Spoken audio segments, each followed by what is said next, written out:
107 days, way too many for anybody, but including her. Right. But the more they got to know her, the less they liked her. I've said this many times on this show. Other countries don't do this. They don't have years to run. They call an election, and they have an election in a month. Yeah, and nor the influence of money. We should do that. Right? You don't need 100 days. You need 107 days. You tell people your plan. This is what I am for. This is my thing. You're selling something. You're selling a vacuum cleaner. If I'm selling a vacuum cleaner, I'll tell you why I think it's best. Am I going to tell you every goddamn day for 2 years? Did I tell you about the attachment that gets under the... Yeah, you did. You told me 1,000 times. Kamala Harris has just dropped her brand new book, and surprise, surprise, it's overflowing with excuses for why her presidential campaign crashed harder than a failed launch. Predictably, Bill Maher couldn't resist tearing into it, and his response? Absolutely scorching. He argued that 107 days was more than enough time for her to prove herself, win over voters, and show some real leadership. But she blew it. The real shocker, though, came when Maher exposed several glaring falsehoods hidden in her narrative, shredding the glossy illusion she tried so hard to sell. His take was sharp, cutting, and guaranteed to leave a mark. The violence and the crime, people just getting away with it, cashless bail, whatever. I want to see law and order, and I think that would be helpful. Well, apropos to that, I'll bring up one last subject. Somebody didn't write this, but I want to say it because it's interesting. Some new polling came out, and this is really, I'm speaking to the Democrats especially here, because Trump's numbers are down. They're down with Latinos, they're down with blacks, they're down 15 points with whites. And when whites say, you're not hip anymore, ooh. And yet, in the other poll, on issues, Trump still winning.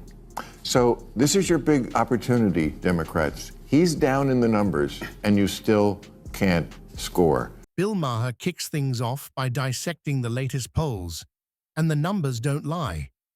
They show Trump losing some ground, sure, but here's where it gets interesting. On the issues that actually matter to everyday Americans, the economy, the border, and foreign affairs, Trump still dominates. Maher insists this should be the Democrats' wake-up call, their golden moment to regroup, refocus, and finally start delivering real results. Instead, he says, they've become slaves to woke politics, tangled in endless culture wars that only echo inside their own bubble. And just when it feels like he's finished, Maher drops a revelation so massive it sends shockwaves straight through the DNC. What's truly staggering is how the Democrats are losing ground on the very principle tied to their name, democracy itself. You'd think they'd be the champions of that value, the torchbearers of freedom and fairness, but the polls tell a different story. Republicans are closing in fast, and in some cases, even surpassing them, as the party seen as better representing democratic ideals. That's not just a warning light. It's a full-blown siren blaring across the nation.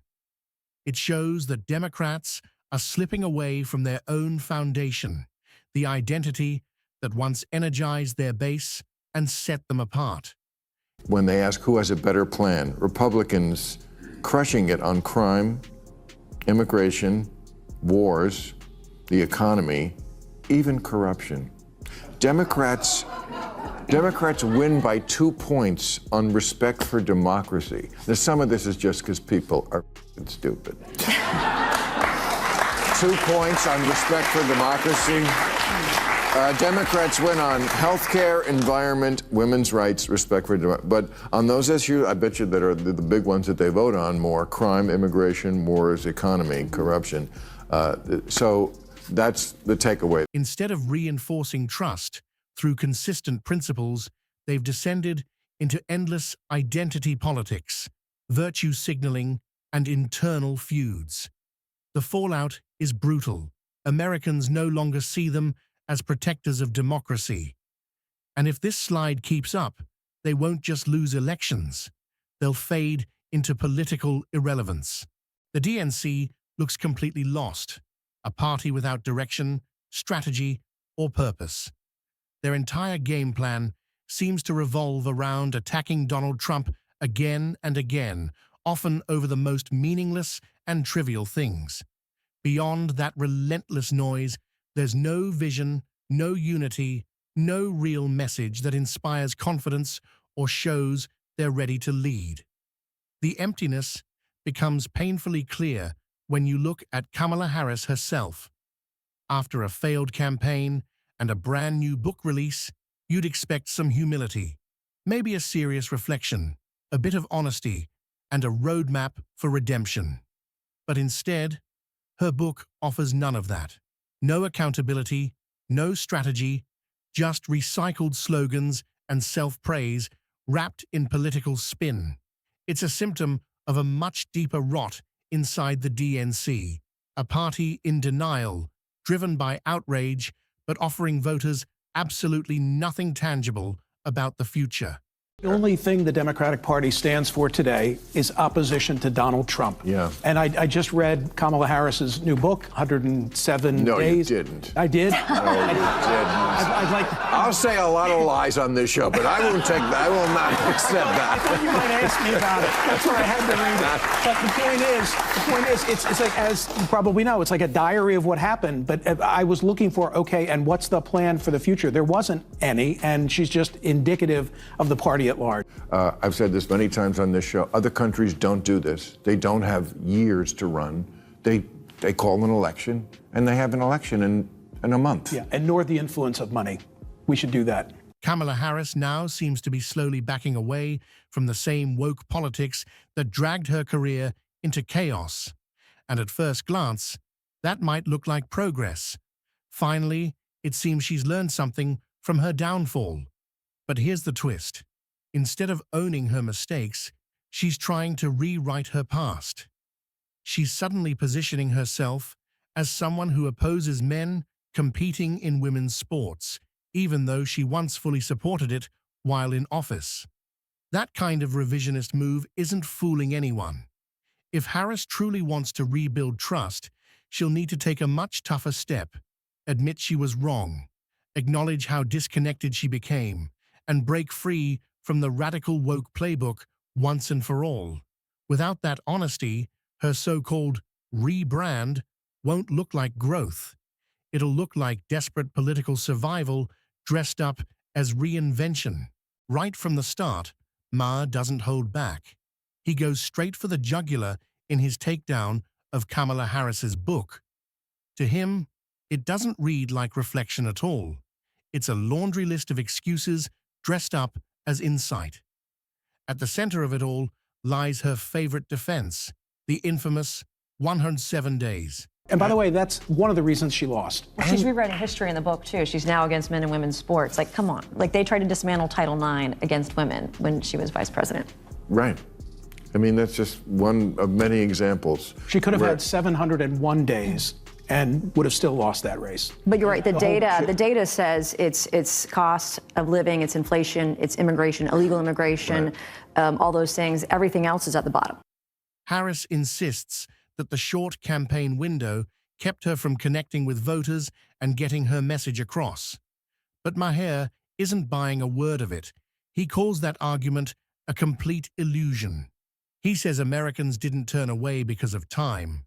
They turned away because they finally saw the real her, without the protective shine of the vice presidency. When the spotlight hit, voters didn't see trust, relatability, or authenticity. They saw a politician trying too hard to sound genuine. It wasn't about the days on a clock. It was about credibility, and Harris came up short in every category. And that's exactly the heart of it. Kamala Harris never needed a miracle. She just needed a message.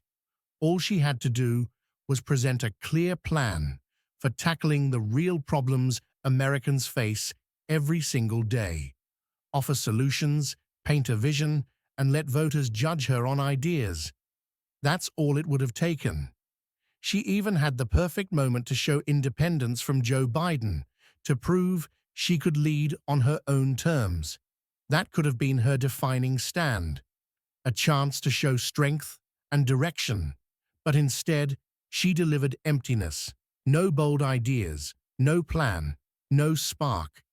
It felt as if she expected the presidency to be handed to her just because of her title. And that's the problem. Harris has no distinct identity, no powerful message, and no solid answers.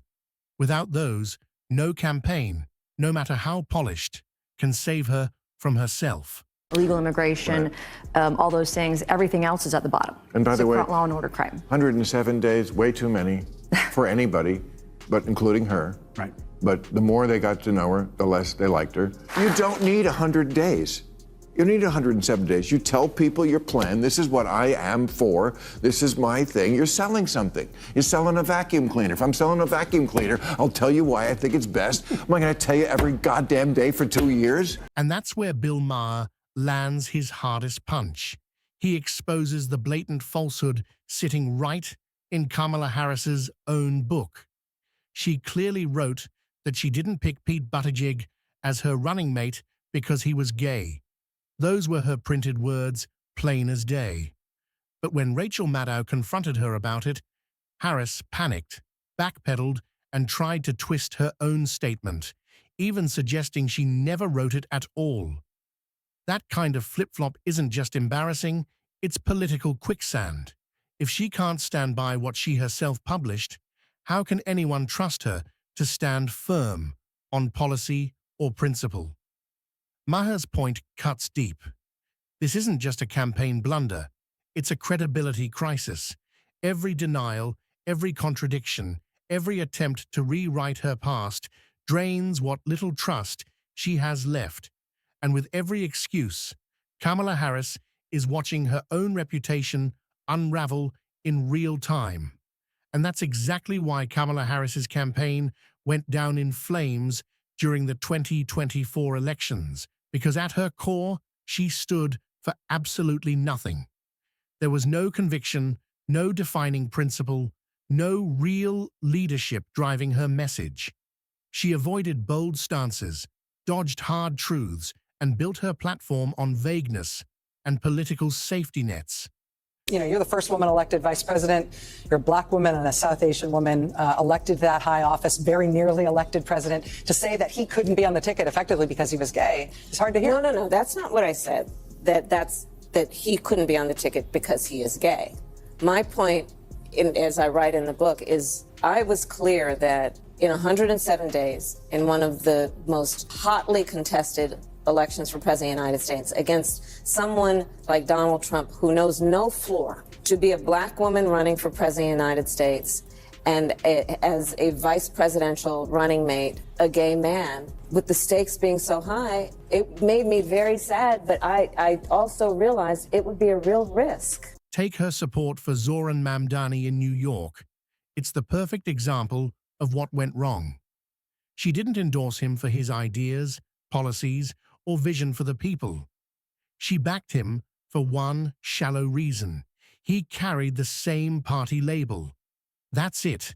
No depth, no conviction, no courage to stand apart. And that's the disease eating away at the Democratic Party, blind loyalty over bold ideas. When a political machine starts cheering for names instead of values, it stops leading and starts collapsing.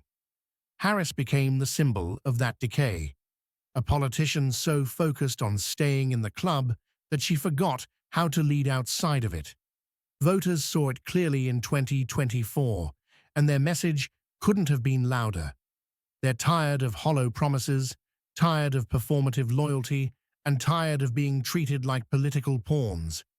Harris didn't just lose an election. She lost the very trust that anchors a leader to her people. Her downfall wasn't just about strategy or timing. It was about substance, or rather, the total lack of it. And when voters looked at her campaign, all they saw was a reflection of everything wrong with modern politics. Surface-level slogans, no real vision, and an endless obsession with appearances. That's why her name became a warning sign instead of a rallying cry, a symbol of how quickly power fades when purpose is missing. This is what she said about New York mayoral hopeful and radical hard leftist Zoran Mamdani. What do you think of him and his candidacy? And what do you think of mainline Democratic shyness and agitation about the prospect that he's going to win? Look, as far as I'm concerned, he's the Democratic nominee and he should be supported. Do you endorse his candidacy? I support the Democrat in the race, sure. Look, if you thought Kamala had acquired some wisdom, some class and perspective in the months since she was resoundingly beaten by President Trump, well, you'd be disappointed. All she revealed overnight is that she's a frightful bigot. She decided for some reason now would be the time, instead of when she was actually running for president, to say all the ways in which she disagreed with Joe Biden, all the bad things she thought about the Biden team. Great. Okay. I'm here for it, sister. Go. I believe every word, by the way. So it's really been super fun to watch the circular firing squad amongst the Dems. Usually they're a little better about holding their discipline on that. It's usually the Republicans who do all the infighting. So I'm thrilled to see it. And I really can't wait until her next appearance. I can't wait to hear what she has to say next. Remember when Kamala Harris ran for president and proudly declared that she wouldn't change a single thing Joe Biden had done? That was her entire pitch. A blank check of loyalty, no questions asked, no room for independence. Fast forward to today, and suddenly her tone has flipped like a light switch. Now that she's no longer bound by the vice presidency, she's calling out everything that went wrong under Biden's watch. The spiraling inflation, the immigration chaos, the foreign policy blunders, all of it. The irony couldn't be more glaring. These were the same crises she stayed silent about when she actually had the power to make a difference. Instead of challenging Biden or speaking hard truths when it mattered most, she chose the safest route possible: silence. And now, long after the damage has been done, she's desperately trying to find her voice. But for most Americans, it feels like too little, too late.